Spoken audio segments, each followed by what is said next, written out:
সঙ্গীত জগতের আরো এক নক্ষত্র পতন। মাত্র 55 বছর বয়সে মৃত্যু হলো রশিদ খানের।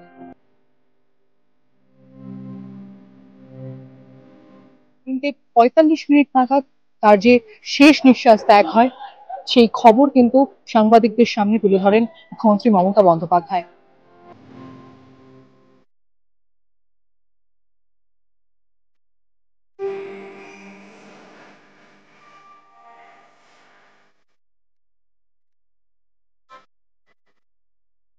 আমার সাথে খুব ভালো যোগাযোগ ছিল।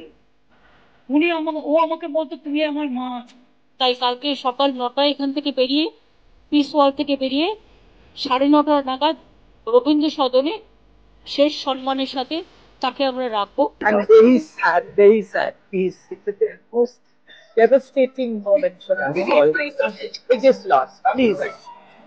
প্রথমে ঠিক করা হয়েছিল এই হাসপাতাল থেকে বের করে তাকে পিস ওয়ার্ল্ডে রাখা হবে, কিন্তু বাড়ির লোকের আবদারে বা বাড়ির লোকের নাচর বান্দা মনোভাবে কিন্তু তাকে নিয়ে যাওয়া হয় নাকতলার বাড়িতে।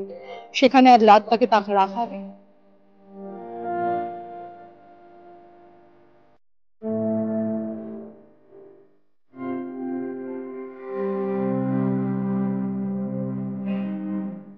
এইভাবে ওনাকে হারানোটা মানতে পারছি না, কারণ cancer is not end for Rashid Khan. Rashid Khan will be in our heart.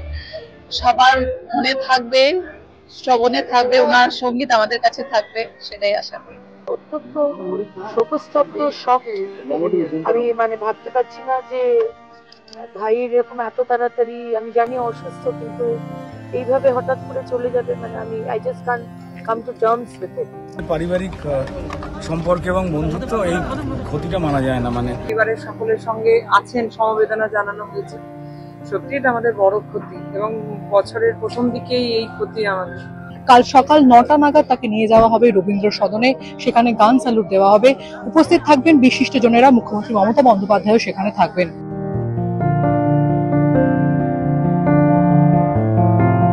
প্রীতি সাহার রিপোর্ট, আজকাল.in।